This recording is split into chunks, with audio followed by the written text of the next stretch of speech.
제목을 한번 따라하겠습니다. 오늘 말씀의 제목은요, 우리를 위하여 일하시는 하나님. 한번 따라합시다. 시작. 우리를 위하여 일하시는 하나님. 오늘 일하시는 하나님, 특별히 우리를 위해서 일하시는 하나님이라는 제목으로 하나님의 말씀을 나눌 때 또 그 일하심의 손길, 그 은혜를 우리가 함께 볼 수 있기를 소망합니다.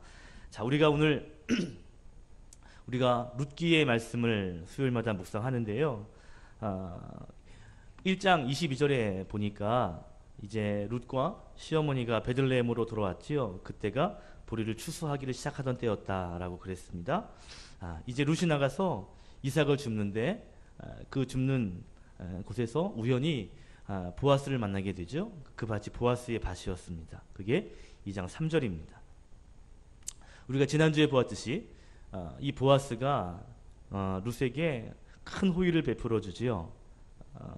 다른 밭에 가지 말고 내 밭에서 편안히 이삭을 주어라 라고 호의를 베풀고요. 또 주변 소년들에게 말하기를 이 여인 건들지 마라 라고 이야기합니다. 또 만약에 목이 마르다면 이 소년들이 떠온 물을 마음껏 가서 먹어라 라고도 호의를 베풀죠. 식사 때가 되었는데요. 보아스가 이 룻을 부르더니 옆에 앉게 합니다. 그러면서 빵을 먹는데 배불리 먹을 수 있도록 그렇게 배려해 줍니다. 또 16절에 보면 이삭을 줍는 룻을 위해서 특별히 곡식을 이렇게 더 일부러 떨어뜨려서 더 많은 이삭을 줍도록 이렇게 돕는 모습도 성경에 보여주고 있습니다. 지금 이 룻의 가정이 어려움을 만났지만 그러나 보아스를 만나게 된 것이 하나님의 큰 은혜고 그리고 축복이라는 사실을 오늘 성경은 우리에게 계속 보여주고 있지요.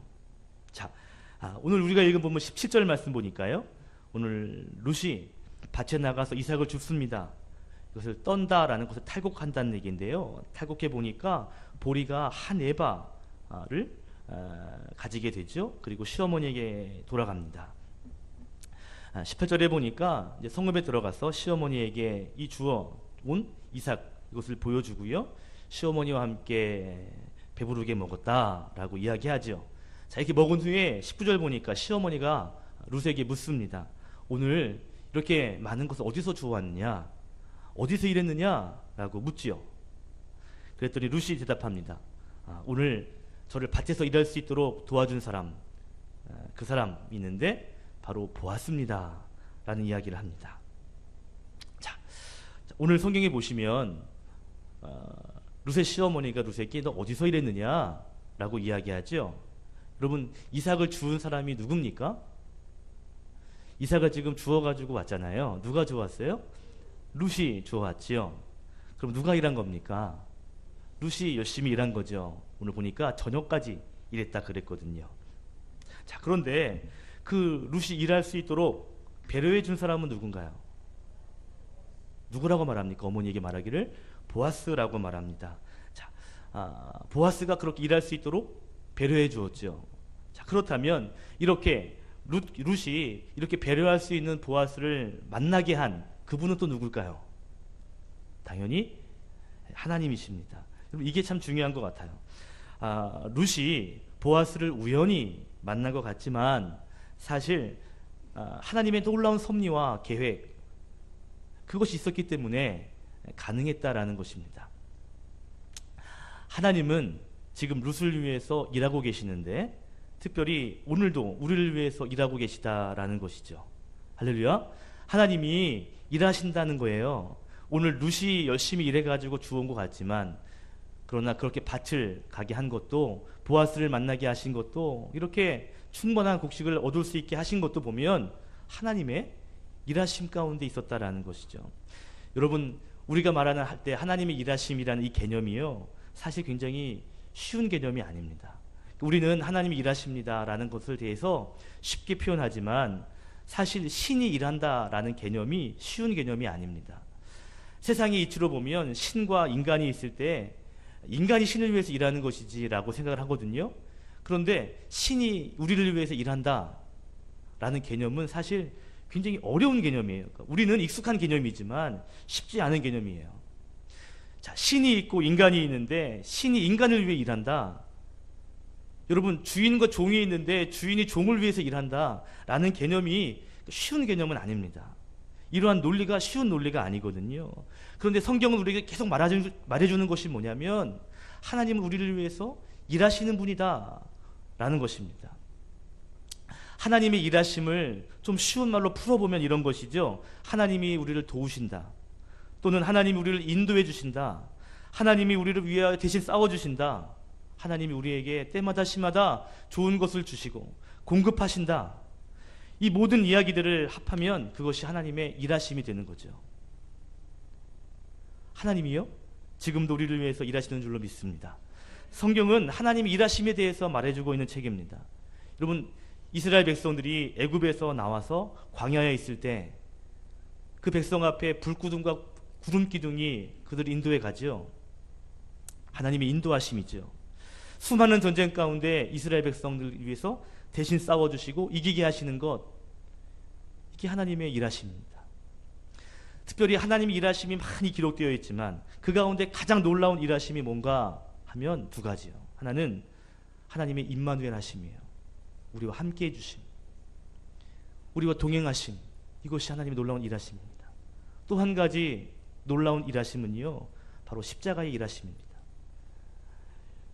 우리를 위해서, 우리가 우리의 죄를 감당할 수 없기 때문에 임마누엘 하셔서 우리와 함께 하시고요, 또한 우리의 죄를 우리가 그것을 해결할 수 없기 때문에 그분께서 우리의 죄를 담당하신 그 사건, 우리의 죄를 담당하시고 그것을 해결하시는 그 놀라운 일을, 그 십자가 일을 감당하신 것이 바로 하나님의 일하심이다라는 것이죠. 이 하나님의 일하심 없이는요, 우리가 우리의 힘으로는 구원받을 수 없습니다. 이게 믿음이잖아요. 그죠? 하나님이 우리를 위해서 일해 주시지 않으면, 하나님이 우리를 위해서 힘쓰시지 않으면 우리의 힘으로 해결할 수 없는 일들이 너무나 많습니다. 우리의 삶에서도, 신앙 안에서도 내 열심만 가지고 되는 일들이요, 많지 않아요.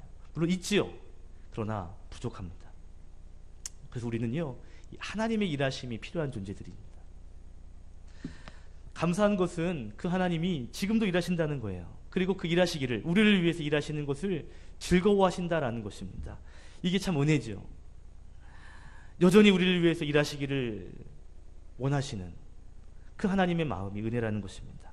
자, 오늘요, 이 룻기서를 보면 하나님의 일하심이 기록되어 있습니다. 이 마음을 좀 나누고 싶은 거예요. 자, 오늘 성경을 한번 이렇게 보면요, 룻이 열심히 일한 것 같습니다. 일했죠. 그러다 그 옆에 하나님께서도 일하고 계셨습니다. 자, 오늘 하나님의 일하심에 대해서 우리가 나누고 싶은데, 저는 시각적으로 두 가지로 나누고 싶어요. 하나는 뭐냐면, 시각적으로 볼 때 눈에 보이는 일하심이 있습니다. 보면 이거 진짜 하나님의 일하심이야 라는 거죠. 또 한 가지 일하심이 있어요. 뭐냐면 시각적으로 눈에 보이지 않는 일하심도 있습니다. 자, 첫 번째는 눈에 보이는 일하심. 특별히 오늘 하나님께서 룻을 위하여 무슨 일을 하셨는가? 자, 오늘 17절에 보니까요, 오늘 룻이 하루에 주운 보리 이삭이 얼마인가 봤더니 오늘 한 에바라고 이야기합니다. 이 에바는요, 부피를 재는 단위입니다. 그러니까 이 한 에바를 오늘날의 것으로 이렇게 환원해 보면 한 22리터가 된다네요. 22리터. 이렇게 우리 휘발유통 그게 20리터죠? 정말 맞죠? 20리터죠? 그거보다 2리터가 더 많은 부피의 양이죠. 제가 다른 성경을 보니까 한말 남짓이라고 현대인의 성경에서 말하는데 정확하게 1.2말입니다. 1.2말. 1.2 뭐 점점점점 되더라고요. 그러니까 지금 이 룻이요, 하루 동안에 이 한 말 넘게 이렇게 주워왔다는 거예요. 이 1에바가요 10호밀이에요. 10호밀. 이 1호밀이 하루 성인이 먹는 양을 1호밀이라고 이렇게 부른답니다. 그러니까 1에바가 10호밀이니까 열흘치의 식량을 주었다라는 것이죠. 특별히 그것을 시어머니와 나눠 먹어야 되니까 하루에 둘이 같이 먹을 수 있는 5일치의 양을, 이삭을 주어왔다라는 것입니다. 자, 이것이 눈에 보이는 하나님의 은혜입니다. 야, 하루에 이렇게 많은 것을 얻을 수 있다니. 이게 눈에 보이는 것이죠. 하나님은 특별히 이렇게 룻이요 한 에바라만큼이나 주울 수 있도록 환경을 허락해 주신 것, 이게 눈에 보이는 일하심이에요. 자, 또 한 가지 눈에 보이는 일하심이 있는데 23절입니다. 23절에 보니까 이렇게 기록되어 있죠. 룻이 보아스의 밭에서 보리 추수와 밀 추수를 마치기까지 이삭을 주울 수 있었다라고 말합니다. 사실 이 일은 그 위에 21절에 보니까 보아스가 룻에게 내가 우리 추수를 다 마칠 때까지 우리 소년들과 함께 있으라 라고 허락했기 때문에 가능한 것이죠. 자, 보세요. 중요한 게 뭐냐면 우리가 1장 22절에 보니까 나오미와 룻이 베들레헴에 도착했던 때가 추수를 시작하던 때였잖아요. 그죠? 그리고 오늘 성경에 말하기를 마칠 때까지 함께 했다라고 했거든요. 자, 여기서 이 보리 추수라고 하는 단어가 히브리어로는요, 카치르라고 하는 단어랍니다. 그런 단어가 있대요. 근데 이 카치르라고 하는 단어가 뭐냐면 이스라엘에서 보리 추수와 밀 추수를 함께하는 그것을 오늘 이 카치르라고 한답니다. 한 단어입니다. 한 단어. 여러분 23절에 보면 보리 추수와 밀 추수를 마치기까지라고 했죠. 이 보리 추수와 밀 추수가 이게 하나의 한 단어라는 거예요. 자, 그런데 보통 이스라엘에서 이 추수를 하는 기간, 보리 추수와 밀 추수를 하는 이 카치르라고 하는 이 기간이 언제냐면 4월부터 6월까지랍니다. 뚝딱 하는 것이 아니라 보리 추수와 밀 추수를요 한 3개월 가까이 추수할 수 있다는 거예요. 그러니까 최소한 이 추수하는 기간이 지금 한 3개월 정도 됐다라는 것이죠. 그러니까 지금 추수 때부터 와가지고 마치는 시간까지 있었으니까 어떤 학자들은 말하기를 아마 하루에 1에바 정도를 모을 수 있었다면 3개월 동안 이런 식으로만 모으면 1년치 식량은 거뜬히 모았을 것이다 라고 이야기합니다. 자, 중요한 것은요, 하루에 1에바를 모으게 하신 것, 그리고 3개월 동안 넉넉하게 이렇게 곡식을 주울 수 있도록 허락하신 것이 눈에 보이는 하나님의 일하심이라는 겁니다. 그죠? 자, 그런데요, 하나님의 일하심에는 우리의 눈에 보이는 것만 있는 것이 아니라 보이지 않는 일하심도 있습니다. 우리는 눈에 뭔가 이렇게 보여줘야 그래, 이거 하나님 일하신 거야 라고 생각할 때가 있는데요, 특별히 이 하나님의 일하심은요, 우리가 볼 수 없는 일하심도 훨씬 많습니다. 그러니까 우리가 어떻게 보면 인간이기 때문에 뭔가 보여야 이게 있구나, 뭔가 느껴져야 그래 하나님 하셨구나 라고 알지, 우리 눈에 보이지 않고 우리가 경험하지 못하고 알 수 없는 일하심도 어마어마하게 많다는 것이죠. 자, 그 가운데 하나가 뭐냐면 20절의 말씀이에요. 자, 오늘 룻이 나를 도와준 사람이 있는데 그 밭에서 일할 수 있게 한 사람이 바로 보아스입니다 라고 이야기할 때 나오미가 보아스에 대해서 말합니다. 20절에 보니까 그 사람은 우리와 가까우니 우리의 기업을 물을 자 중에 하나이다 라고 말합니다. 자, 보세요. 이 룻이 나오미와 대화할 때 내가 일할 수 있도록 도와준 사람이 보아스라는 사람이에요 라고 이야기했습니다. 그때 나오미가 말하기를, 야, 보아스가 누군지 아냐? 우리와 가까운 가족 친척이야. 그리고 우리의 기업을 물을 자야 라고 이야기를 했다는 것이죠. 자, 여기서 기업 물을 자라는 단어도 한 단어입니다. 이 꼬엘이라고 하는 단어인데요, 이 단어는 크게 두 가지 뜻이 있어요. 하나는 보복자, 또 하나는 구속자. 자, 이 꼬엘이라고 하는 단어는요, 이스라엘의 법과 관련이 있습니다. 뭐냐면 이스라엘 사람들은 눈에는 눈, 이에는 이라고 하는 법칙이 있죠. 사람을 죽이면 그러면 그 사람을 가서 죽일 수 있는데 그냥 가서 막 죽이는 것이 아니에요. 그 일을 감당할 수 있는 가까운 사람이 있습니다. 가족 안에. 그 사람을 꼬엘이라고 부르는 거죠. 그러니까 보복할 수 있는 법적인 효력을 가지고 있는 사람, 이 사람이 꼬엘이에요. 그런데 이 꼬엘이라는 사람이 또 한 가지를 합니다. 보복만 하는 것이 아니라 때로는 법적으로 누군가가 빚을 져서 그래서 땅을 담보로 했거나 또는 사람이 노예로 팔려갔거나 그러할 때 그 값을 지불하고 다시 그 사람, 그 물건이나 그 땅이나 사람을 되찾아오는 사람, 구속해주는 사람 또한 꼬엘이라고 하는 단어라는 것이죠. 자, 오늘 보아스가 바로 이러한 사람이라는 거예요. 우리의 기업을 물을 수 있는 법적으로 효력을 가지고 있는 그 사람이다라는 것을 오늘 나오미는 룻에게 이야기해주고 있습니다. 자, 보세요. 룻은요, 우연히 보아스의 밭에 들어가서 보아스의 호의를 받았죠. 그리고 3개월 동안 머물면서 많은 도움을 얻었습니다. 자, 근데 룻이 몰랐던 것이 있는데 뭐냐면 그것이 바로 그 보아스라는 사람이 우리의 기업을 물을 수 있는 법적인 효력을 가지고 있는 그러한 사람이다라는 것을 나중에 알게 된 거죠. 아니, 이 룻의 입장에서 보면 평생 모압 땅, 이방 땅에 살았어요. 그죠? 그리고 지금 베들레헴이라고 하는 곳에 처음 온 겁니다. 이스라엘에 무슨 법이 있는지, 뭐 기업 물을 자, 이런 사람이 어떤 일을 감당하는지 이 모압 사람은 잘 몰라요. 그런데 오늘 비로소 알게 된 게 있어요. 몰랐다가 알게 된 게 뭐예요? 그 보아스라는 사람이 친절한 사람, 그냥 마음씨 좋은 사람, 그냥 동네에서 유력한 사람 정도가 아니라 알고 보니까 우리의 기업을 물을 수 있는 그러한 사람이었다는 것을 오늘 알게 되었다는 거죠. 오늘 성경은요, 오늘 룻이 알 수 없는 방법, 룻이 볼 수 없었던 그 방법으로 하나님께서 그 전부터 일하고 계셨고 또 그 만남을 이루었다, 허락하셨다라는 것을 성경은 우리에게 보여주고 있는 것입니다.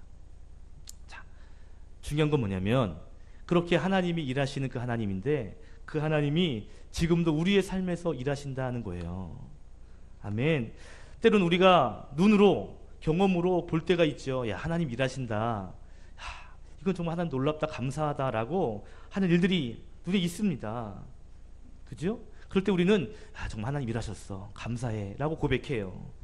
그러나 때로는 우리가 알 수 없는 방법, 모르는 방법으로도 하나님은 계속 일하고 계신다는 것이죠. 여러분, 우리가 뭔가 기도의 제목이 있고 뭔가 다급해요. 그리고 뭔가 어떤 일들에 대해서 소망이 있습니다. 그런데 뭔가 느껴지지 않고 보여지지 않을 때 답답하고 속상하죠. 뭔가 하나님이 일하셨으면 좋겠는데 이게 보이지 않을 때 답답합니다. 그죠? 왠지 그것 때문에 초조해지고 가슴이 먹먹할 때가 있습니다. 지금 일하셔야 되는데 왜 일하시지 않을까? 지금 중요한 시간인데 하나님 도와주세요, 하나님 역사해 주세요 하는 마음들을 가질 때가 있거든요. 제가 오늘 말씀 묵상하다가 여러분, 이 바둑이라는 것이 생각났습니다. 저는 바둑을 잘 모르는데요, 군대에서 잠깐 배우다 말았습니다. 근데 이렇게 시작할 때 제일 먼저 이렇게 바둑을 이렇게 돌을 이렇게 멀리 이렇게 기본으로 깔아놓는 걸 포석을 준다고 그러거든요. 저는 바둑을 잘 못 두는데 이제 제대하고 나서 저희 고모부 친척 중에 고모부님이 이 바둑을 너무 좋아하시는 거예요. 그래가지고 이 바둑 프로도 있습니다. 바둑을 이렇게 그러면 이제 바둑을 틀어놓고 이렇게 보시는 거예요. 그럼 제가 이렇게 리모컨을 가지고 돌릴 수 없으니까 옆에 앉아가지고 이렇게 봐요. 그리고 물어봐요. 바둑을 두는데요, 정말 엉뚱한 데다가 프로들이, 잘 두는 사람들이 엉뚱한 데다가 돌을 툭툭 던져놔요. 도대체 저걸 왜 저기다 두는지 도저히 모르겠는 거예요, 저는.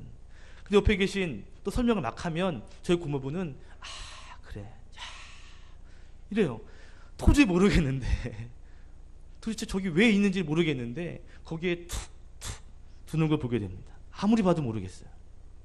그런데요, 이제 돌이 채워지고 채워지면서 나중에 가다 보면요, 뻘쭘하게 서 있던 그 돌, 아까 던진 그 돌 때문에 전체가 살기도 하고요, 그 돌 하나 때문에 전체가 죽는 것도 생깁니다. 그러니까 그 돌이요, 제 눈에는 보이지 않았지만 사실 그 프로의 눈에는요 다 길이 보이는 거죠. 다 있는 거예요. 이런 상황에서 여기 돌 하나가 전체를 살릴 수 있다는 걸 프로는 아는 거죠. 근데 저 같은 사람들은요 100번 봐도 몰라요. 제가 하나님의 일하심을 묵상하다가 이 생각이 나더라고요. 하나님은 열심히 일하시는데 내가 그걸 보고요 일하심을 못 볼 때가 있습니다. 그러면서 하나님 왜 일하지 않으시나 라는 경우가 있고요, 때로는 어떤 일을 보아도 그게 하나님의 일하심인지를 또한 못 느낄 때가 있습니다. 그런데 시간이 지나고 지나서 나중에 바둑판 안에 바둑알들이 채워질 때 아는 것처럼 우리의 삶에 이런 일 저런 일이 이렇게 하나씩 하나씩 생겨지고 나서 그 다음에 보면 그 일이요, 그 하나님이 그것이 정말 하나님의 일하심이었구나. 야, 정말 오묘하다. 하나님은 이 길을 아셨나 보다. 정말 나를 사랑하셔서 처음부터 이렇게 우리를 인도하셨나 보다 할 때가 있다라는 것입니다. 그제서야 진짜 하나님 그 일하시는군요 라고 고백하게 되는 것이죠. 혹시 여러분 하나님의 일하심을 보고 계십니까? 보이세요? 보이는 게 있으시죠? 그러나 혹시 보이지 않는다고 해서 실망하지 않기를 소망합니다. 왜요? 지금 당장은 우리가 알 수 없지만 하나님은요 계속 일하고 계셔요. 그리고 언젠가 우리가 하나님의 일하심을 고백할 수 있는 그때가 반드시 오게 될 줄로 믿습니다. 오늘 성경의 보아스가 룻이 그런 거죠. 처음에 보아스를 만났을 때 어떤 사람인지 또 어떻게 돼야 될지는 몰랐지만 이제 나오미를 통해 그리고 그 다음에 펼쳐질 여러 가지 일들을 통해 정말 이 보아스가 기업물을 짜고 그리고 우리를 구속할 자라고 하는 것들을 비로소 알게 되고 보게 될 것입니다. 자, 말씀을 정리할게요. 하나님은요 천지를 창조하신 그때부터 지금 이 순간까지 우리를 위해서 계속 일하고 계십니다. 아멘. 특별히 우리가 믿음으로 그 하나님 일하심을 볼 수 있기를 소망합니다. 나를 위해서 일하시는 그 하나님의 손길, 그리고 그 손길뿐만 아니라 하나님을 하나님 자체로 볼 수 있는 귀한 믿음, 저와 여러분이 이렇게 하나님을 볼 수 있는, 또 하나님의 일하심을 볼 수 있는 믿음의 성도 되시기를 예수님의 이름으로 간절히 축원드립니다.